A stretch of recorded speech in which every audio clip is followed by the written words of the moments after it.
Hey, welcome everyone to our summer series. It's fun to see more people at our campuses every week. Shout out to you all if you're joining us, maybe for the first time, some of you, or first time in a while. And if you're online, welcome. So glad you are with us, maybe on vacation, wherever you are. Let me begin with a really serious question, okay? How do you deal with failure? Let me ask you another one. Do you have anything in your life that's making it really hard right now? Just makes your life really hard. And how do you keep following God when it's hard?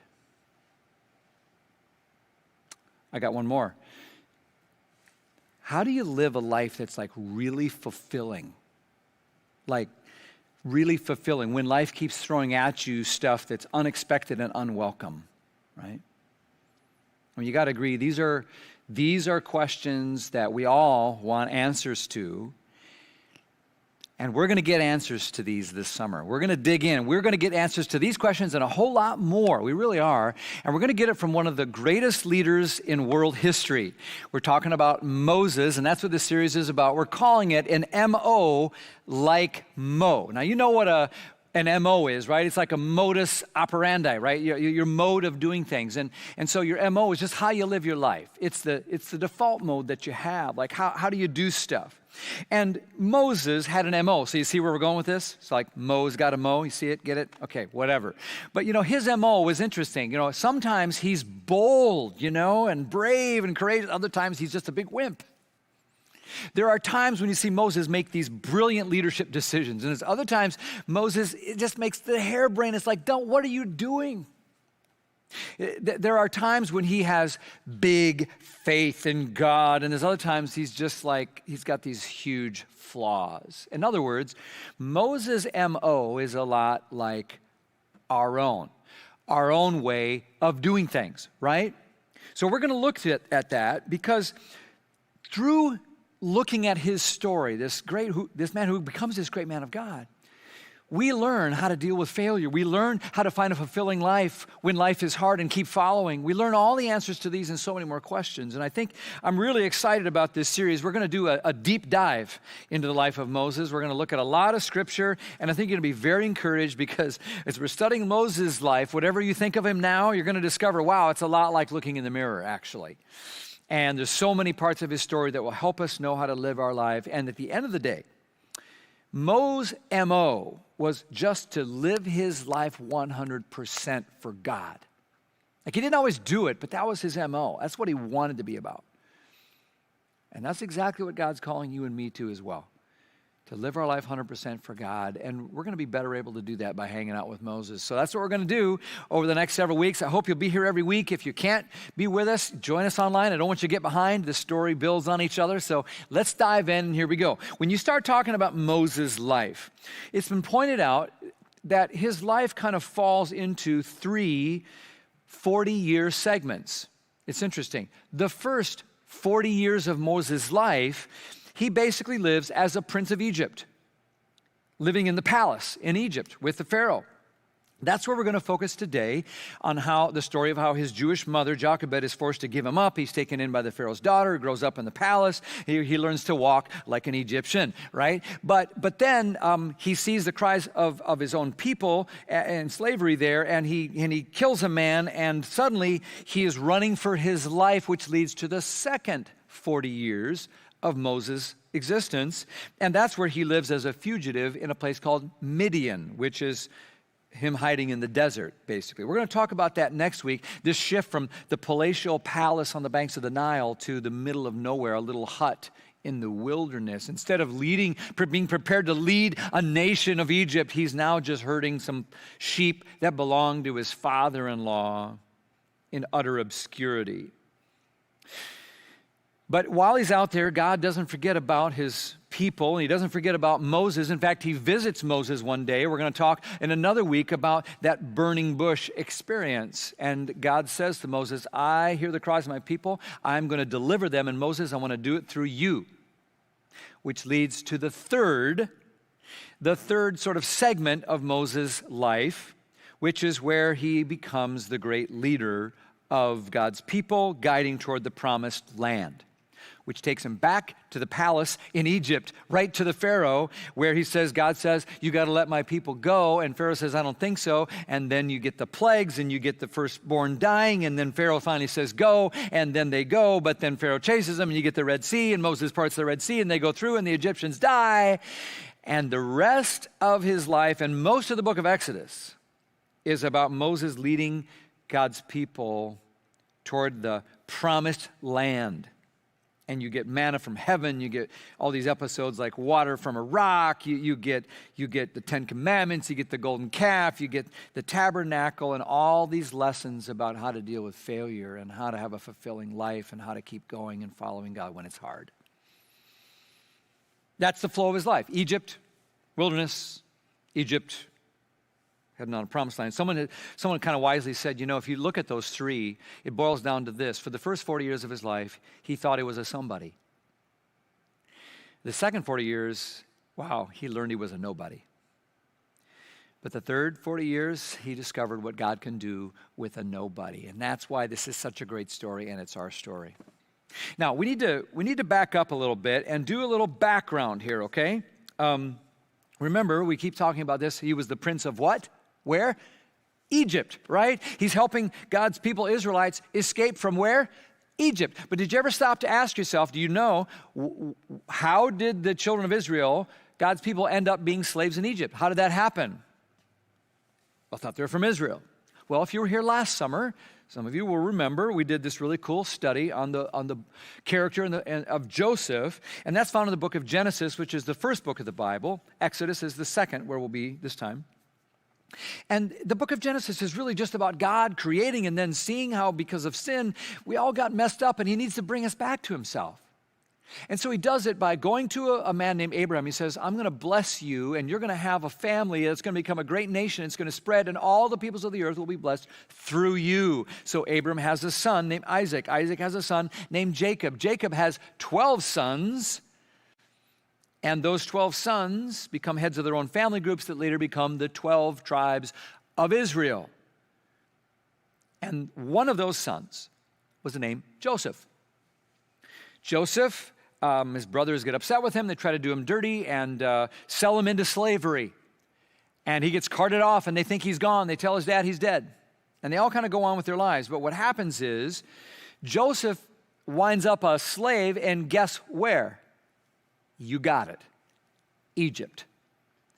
But by the providence of God, he keeps finding favor with the government, and he gets promoted from job to job to job until he ascends to be the second highest in command, just next to the Pharaoh himself, the prime minister of all of Egypt. And one of his jobs is to keep track of the food in the storehouses and distribute it fairly, which is important because decades after his brothers sold him into slavery, there's a terrible famine all across the land, and they get so desperate, they go all the way over to Egypt and go marching up to guess who, asking for food. They come into Joseph's presence, and they don't know it's him, but he recognizes them, and an amazing dramatic scene that's like fit for reality TV or something. He reveals, I'm your long-lost brother. You tried to sell off, but don't worry, I'm not mad. What you meant for evil, God meant for good. And they have this incredible reunion, and Joseph is so loved by the Pharaoh that Pharaoh says, just invite your whole family, all 12 tribes, to come over here and live with us here in Egypt. And that's exactly what happens. They load up the U-Haul, they go back, and they bring all their stuff, and that's how the children of Israel end up in Egypt, and everything went great for about 75 years. But then the book of Genesis ends in chapter 50 with Joseph dying, right? And meanwhile, as you begin Exodus, it says the Hebrew people, they just kept multiplying and multiplying and multiplying. Pretty soon they're everywhere. The whole land is filled with them. And verse 8 and following says that a new king came along sometime later, right? He didn't know anything about Joseph, never heard of him or what Joseph had done.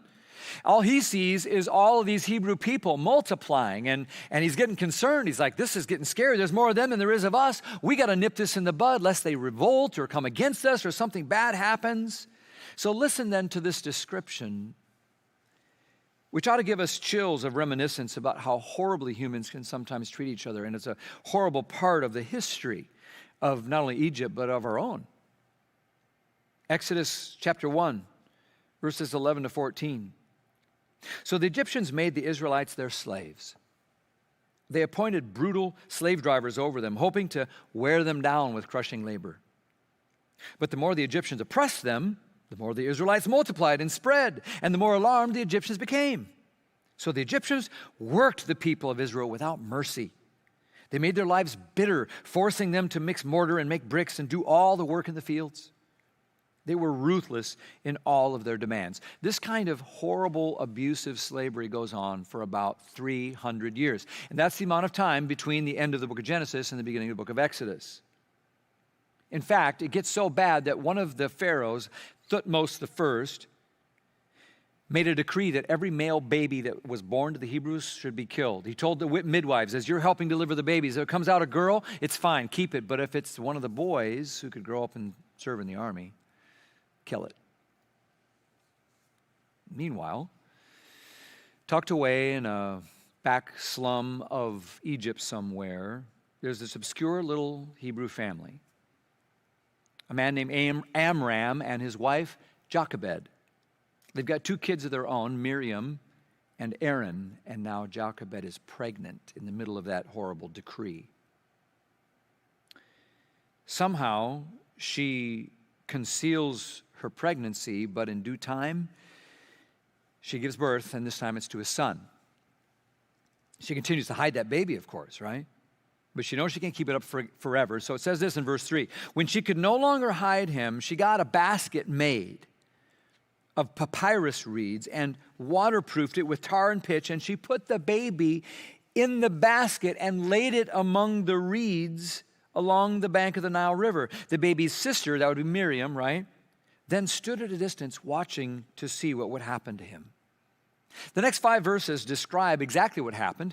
You know, this woman was smart. She brought the baby down there. At the time, she knew the Pharaoh's daughter would be taking her Tuesday morning bath or whatever. And sure enough, she comes down there and she sees the basket. She says, go get that. And someone brings it over and says, it's a baby. She says, this must be one of the Hebrew children. And the sister, Miriam, is watching this nonchalantly and says, oh, Miss Princess, would you like me to go find some Hebrew woman who could nurse that baby for you? And please do, the princess replies. And the girl, Miriam, goes and gets her own mother, the baby's mother, Jochebed. And the princess says, yes, take this baby and nurse him. I'll pay you for it. And so here she is now, Jochebed, raising her own baby and nursing him. And later in verse 10 it says, when the boy was older, his mother knew that was over, and she brought him back to Pharaoh's daughter, who adopted him as her own son. And the princess named him Moses, for she explained, I lifted him out of the water. That's the origin story for Moses. You know, an origin story is that story of your birth, your beginnings, like what stuff how you got here and the stuff you overcame. And we all have an origin story, and they really matter because origin stories help us know as we think about our birth and our upbringing. It tells us, you know, who am I? And do I matter? And do I have a purpose here?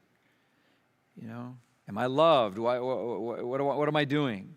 That's why one thing we did in our family when our kids were little, we would, at their birthday dinner, we'd tell some of their origin story. We'd tell funny things that happened when they were born or the circumstances around. Nathan, you know, you were a funny kid. You were always upside down in your mommy's belly. You know, it's funny. We tried to turn you, but you wouldn't have it, you know, and you're still you got your head on straight, you know. And Andrew, we'd tell him, you know, you came out with such a pointy head. You gave your mother such fits, 24 hours of labor. Wow, what a pain you were. Your poop was all tarry, you know, you were, but boy, you're sure worth it, you know. Ellie, we'd say, oh, Ellie, you know, you were late, which is probably why you're late now all the time, you know. And people loved you so much, they gave you so many clothes from the Mountain family, and you just grew up a special, cherished little child, you know. And when I think of those stories, I'm kind of thinking about our friends Zach and Hillary McClellan here from our staff team.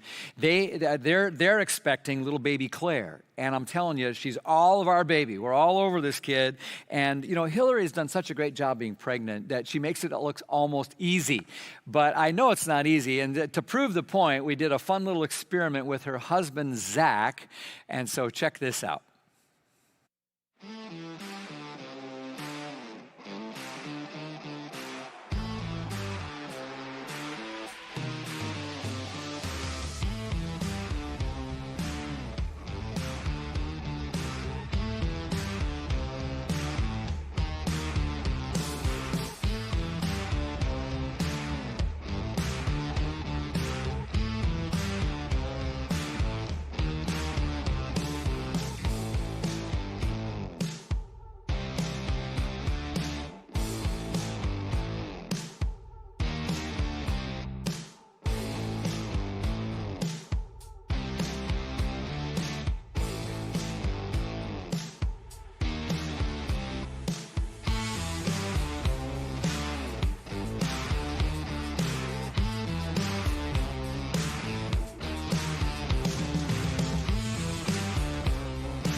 love that. The little tender hug at the end there. I think that's probably pretty close to reality, actually. I don't know.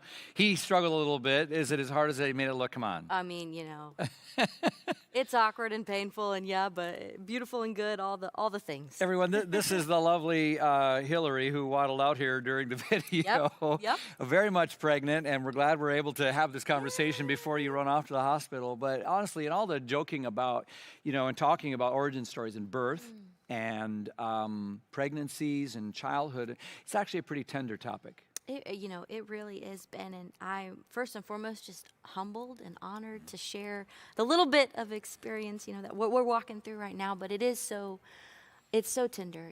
We've been praying for this baby for a long time, and I know many friends who are still praying, or who are walking through infertility, the heartbreak of miscarriage. Friends who are feeling, some stress post-abortion. Right. People waiting for adoption placements, or people reflecting back and the choice to put their child up for adoption. There's people who are foster parents in the room, people who never want to be parents, and many of us have strained relationships with a parent, and so it's messy. When we reflect on childhood, it can bring up a wide variety of emotions and pain, and so we just want to be gentle and hold space for that, and have grace for one another in that. But it just reminds me, if anyone was born into trouble, it was Moses. It was Moses. It was and Moses. If you have some of the things going on in your life that Hillary was talking about, that's what this church is here for. Even someone wrestling with post-abortion stress or considering abortion, we want to help. We want to talk you through that. We want to help you if you've got any other things like that going on. So be sure to reach out to us so we can help you. But you're right.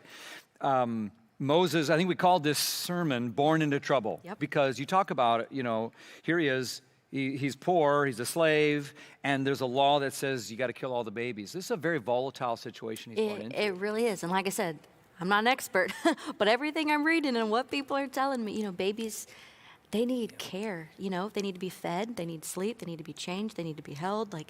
Ultimately, they need stability and love and warmth. They need to know that they're safe. Mm-hmm. And Moses' world was not safe. Right. So, he was born at the wrong time, but he has something else going for him. He does. He's got his mama, Jochebed, and she's a remarkable woman. She really is. And, as a first-time mama, expectant mama, I just can't imagine, what she must be feeling and thinking. I can relate to, normal levels of anxiety around, pregnancy and, delivery. Could happen any moment, in parenthood. Oh, my goodness. But what she was feeling was just a whole other level of desperation. Mm-hmm. Right? I mean, just a whole other level. And from the moment we found out we were expecting, our prayer, my prayer was, okay, God, this is your baby, protect this baby. Mm-hmm. This is your baby, protect this baby. And I know that's what Jochebed must have been praying too. Yeah, which is the only way you can explain a mother actually taking her baby, putting it in a basket, and then leaving it. Yeah, and it's heartbreaking, I can't even fathom that, but it was the biggest act of trust in God that she's ever had to do. It was a huge act of surrender, putting this baby in the banks of the Nile, right? And she already had to keep the baby hidden. She had to keep a pregnancy hidden. How do you do that? You saw me waddle out here. You ain't hiding it very well, okay? Mean, everyone knows when they see me coming. But then keeping a baby hidden, babies cry. Right? And it's not like they're out in the country or have soundproof walls. I mean, they're enslaved. They're being watched. They're, on top of each other, living in huts. And then you got two older siblings that got to keep a secret too. I don't know how you do it. Very difficult. But it was more than just keeping it hidden. It was the real sense of this baby's life's in danger. Yeah. If someone finds out he's dead, and what's going to happen to Jochebed? Is she going to die too? What about the rest of her kids? It's oh my goodness. It's so stark when you put it in those terms. That's exactly what was going on. And it's a good reminder for us that there are families all over the world that actually live with that reality every single day. They want nothing more than to protect their child, but they don't know if they're going to be able to protect them from the streets or from the elements or from just the world getting them kind of thing. And this has to be what's going through Jochebed's mind. Yeah, absolutely. And it's close to home too, right? I mean, it's everywhere. And, so like we talked about earlier in the text, Jochebed comes up with a plan. She's a wise woman, and she trusts Yahweh, her God. She's surrendering, and she's coming up with a plan. And I think it's a really strategic plan, she's praying, and she's hoping it works, but she knows she's got to put this baby somewhere safe. She makes the basket waterproof. She puts it in the reeds in the marsh of the Nile, somewhere where someone can find this baby, find little Moses, who's going to have the power to show mercy.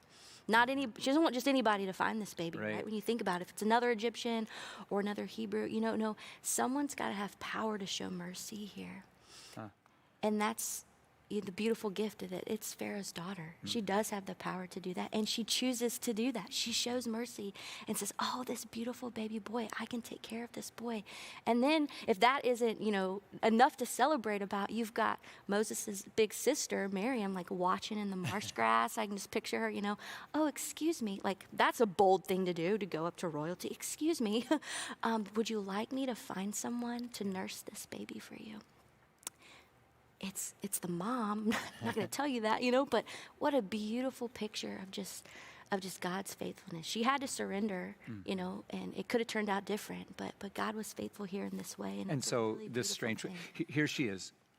Jochebed is now raising her own baby, which means that Moses then grew up with his own mother, who taught him about their God and their faith. She, in those impressionable years, she is pounding the faith into him in a way that we see this great leader later. It goes back to those formative years. That's what every parent wants, is to build faith. And you see it in Moses. It gets him through incredible stuff.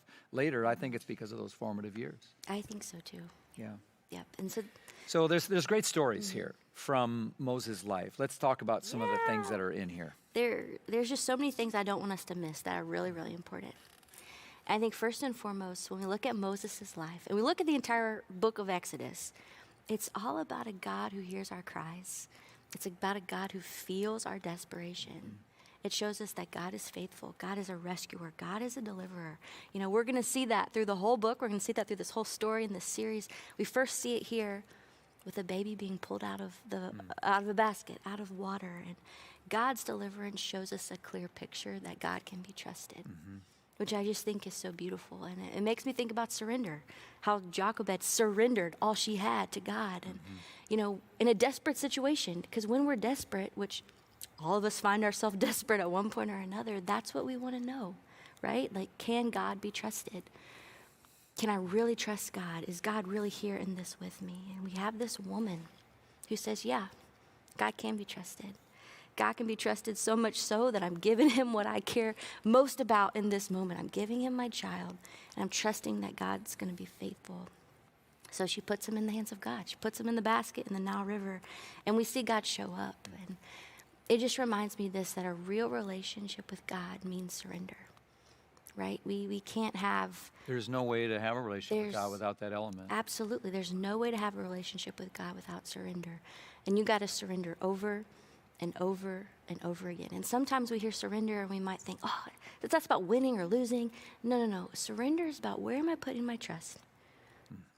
Because I can't do it on my own. Where am I putting my trust? My trust is in God. And so we got to ask ourselves. I got to ask that to myself. Like, what does it look like for me to surrender? What does it look like for you to surrender? All the things you love the most, all the things you hold tightest to, all the things you want to control. What does it look like if we're to take those things, put them in a basket, putting them into God's hands? And sometimes we've heard that before, right? If we're going through something hard, like, oh, it's in God's hands, which is true, but could sound empty or like kind of platitude or flippant. Yeah, minimizes it. No. But there's something real here, when you choose to say, okay, God, I got to let this go. Okay, God, it's yours. This is my everything, and I'm putting it into your hands. That's the beautiful act of surrender. That's a powerful prayer of surrender right there. Hillary, you mentioned earlier how we all know that when children come up, they need to, if they're going to thrive, they need certain things. They need, what you could just call stability. They need that. And yet here's Moses, who's like literally floating down a river in a basket, right? And all this other crazy stuff that's happening in his life. He's getting passed around between these different places he lives and everything. So, and I think there's an element that every one of our childhood we can look at and say, I had elements of my childhood that were a little tough. And I've heard you talk about your childhood. Part of the reason I've invited you here, as you know, is to hear, would you share some from your childhood as you think about some of the instability and how God was at work in it? Yeah, absolutely, Ben. It's a little beautiful and a little ironic. 20 years ago, my childhood was rocked by instability. It was safe, loving, good, and full, and then there was a moment like, oh, something's changed. And the ironic piece is like, 20 years later, we're expecting life, like new life to be born, this beautiful baby girl. Can't wait to meet her. And all the joy and excitement that we're feeling for that, me personally, I'm feeling for that. It's mixed with some grief and mourning and reflecting as we've just hit the milestone of 20 years since my dad's sudden death. And I reflect back and I think about that day and, I'm eating French toast for breakfast. I'm playing with my sister. I got a dance recital later that afternoon. And then in a moment, you learn that there's a moment time ends, that death is a real thing. And you look at Moses' life and there's going to be a moment his life changes. He's going to leave his home. He's going to go to the palace, and the palace is going to be beautiful, and it's going to be full of all these great things. He's going to have every physical need met.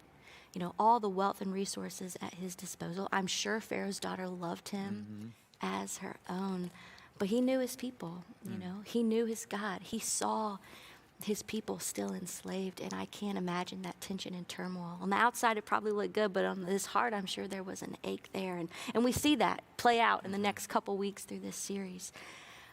But it's a reminder that all of us, every single one of us, are born into some trouble or facing some trouble in our life along the way, whether that is death of someone you love or divorce or abuse of any kind, neglect.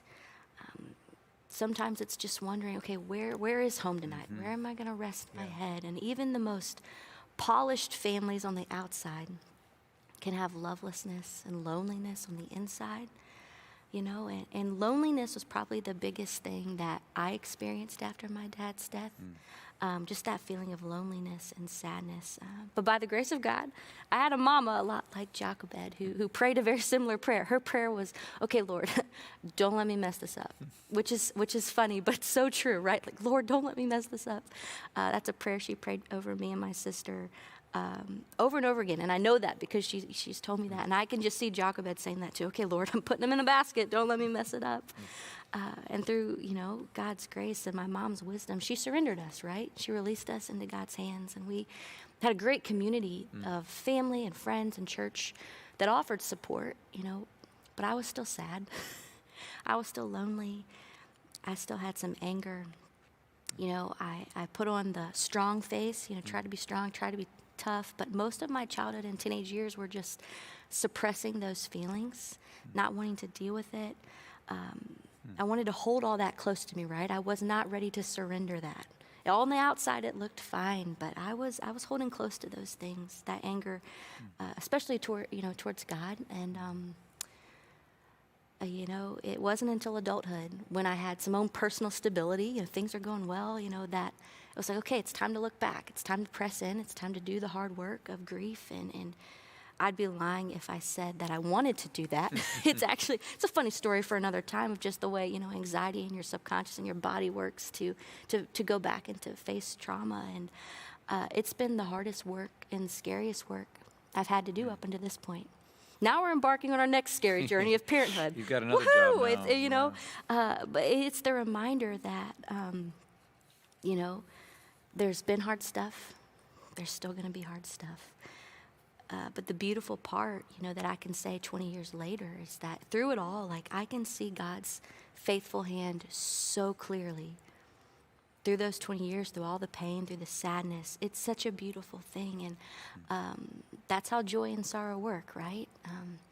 through the words spoken at my dad's funeral, through the way my stepdad came in our family, through the friendships I had growing up, the small group leaders I had growing up, through meeting Zach, the way we met and our marriage, and being here at Mountain in this community that we love so much, that takes care of us so well, we love so much.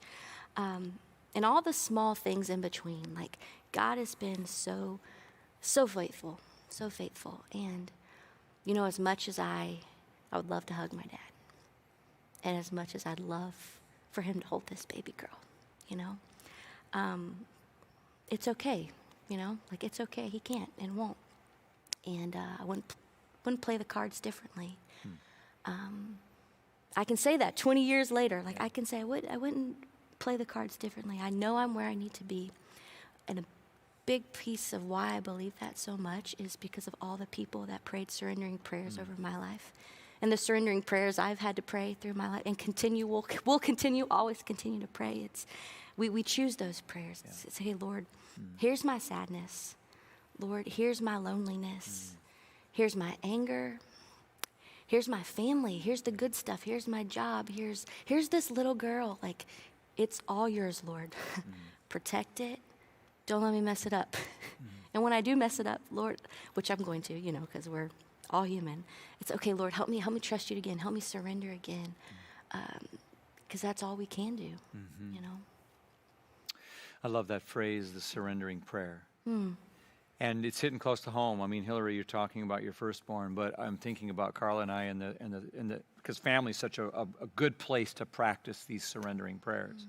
The things we hold closest sometimes are our family. I'm thinking, gosh, we did that. When each kid was born, we tried to wrestle through that, like, oh, let it go. And you know, when you send them to kindergarten, when you send them to high school, when they go to college, it's like, and I just got bad news for you, it doesn't end. You know, I got a kid who's married now, and another one is moving to California, and another one is graduating college, heading off to who knows where, and it's like life is a series of choices. Like will I try to cling and hold on and do everything, or am I going to surrender this into the hands of God? It's a series of surrendering prayers, isn't it? Yeah, it really is. And so it's just a reminder, you know, whatever trouble you were born into, because we all face trouble, whatever trouble we've got, first and foremost, like, we got to just acknowledge, like, man, it's not your fault. And we're sorry, and it hurts, and it's not fair.